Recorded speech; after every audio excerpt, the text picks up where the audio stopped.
Pour l'Île-de-France et pour l'immobilier, l'année 2009 est une année qui restera contrastée. C'est une année contrastée parce que deux périodes très distinctes peuvent s'en dégager. Au cours des 6 premiers mois de l'année 2009, nous avions assisté à une véritable crise de l'immobilier. Les volumes étaient en très forte baisse au début de l'année 2009.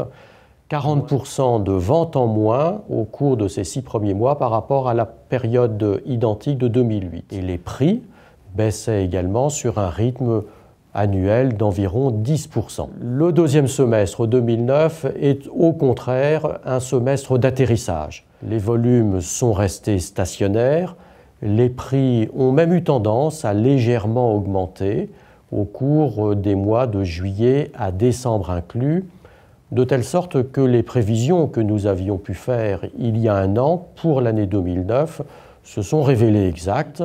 Au début de l'année 2009, nous envisagions une réduction des prix d'à peu près 5% pour l'immobilier d'habitation ancien.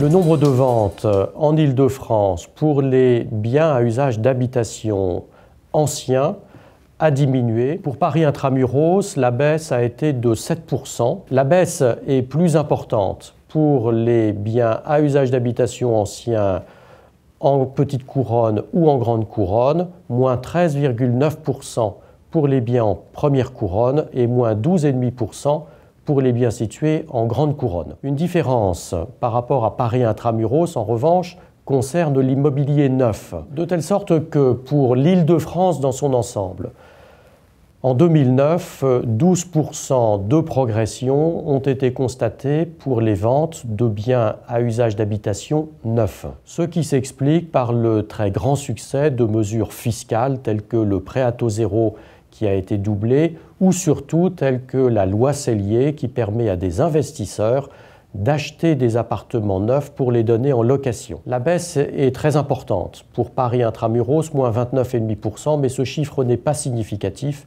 parce qu'on ne construit pratiquement plus de logements à usage d'habitation dans Paris Intramuros. Le modèle de la maison individuelle auquel traditionnellement les Français sont attachés paraît en Île-de-France s'essouffler.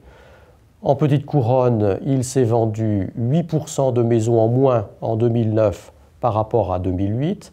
En grande couronne, ce sont 11% de baisse de vente de maisons individuelles. Et ces chiffres se retrouvent également dans le neuf. On construit moins de maisons individuelles qu'auparavant, moins 11% de construction et de vente de maisons individuelles en Île-de-France par rapport à 2008.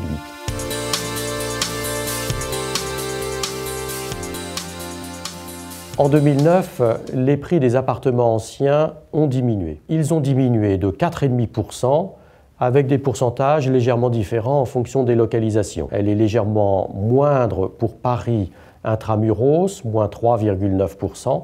Elle est un peu plus élevée pour la petite couronne, moins 4,7%.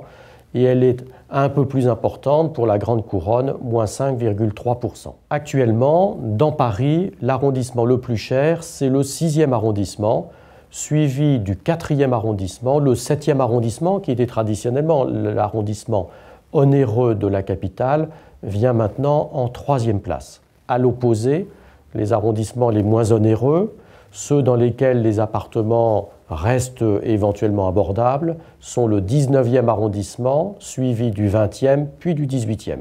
La baisse générale des prix a été constatée sur l'ensemble de l'année 2009. Néanmoins, nous constatons qu'au cours du 4e trimestre, sur les 3 derniers mois de l'année 2009, les prix ont eu tendance à repartir à la hausse. 1% d'augmentation pour Paris, 1,5% d'augmentation pour la première couronne. En revanche, stabilité ou quasi-stabilité pour la grande couronne, plus 0,5% seulement au cours des 3 derniers mois de l'année. La désaffection pour les maisons individuelles paraît également se traduire au travers des prix. Sur l'année 2009, les prix des maisons individuelles ont diminué de près de 9% en Île-de-France, donc plus que pour les appartements. Et cette baisse s'est poursuivie, y compris au cours des 3 derniers mois de l'année 2009, moins 1 à 2% en fonction des localisations, de baisse des prix pour les maisons anciennes individuelles, alors que sur ces 3 derniers mois de l'année 2009, les prix augmentaient légèrement, mais les prix augmentaient pour les appartements anciens.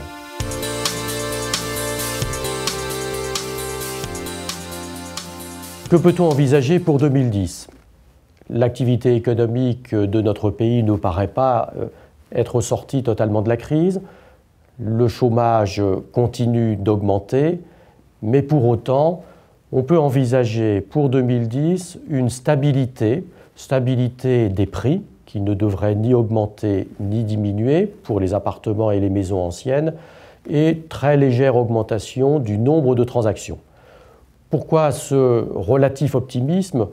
Parce que les conditions d'obtention des prêts sont beaucoup plus favorables aujourd'hui qu'elles ne l'étaient il y a 2 ans. Les taux d'intérêt ont très largement, très nettement diminué au cours de l'année 2009. Emprunter 100 € aujourd'hui coûte en charge de remboursement 20% moindre qu'emprunter 100 € il y a 2 ans.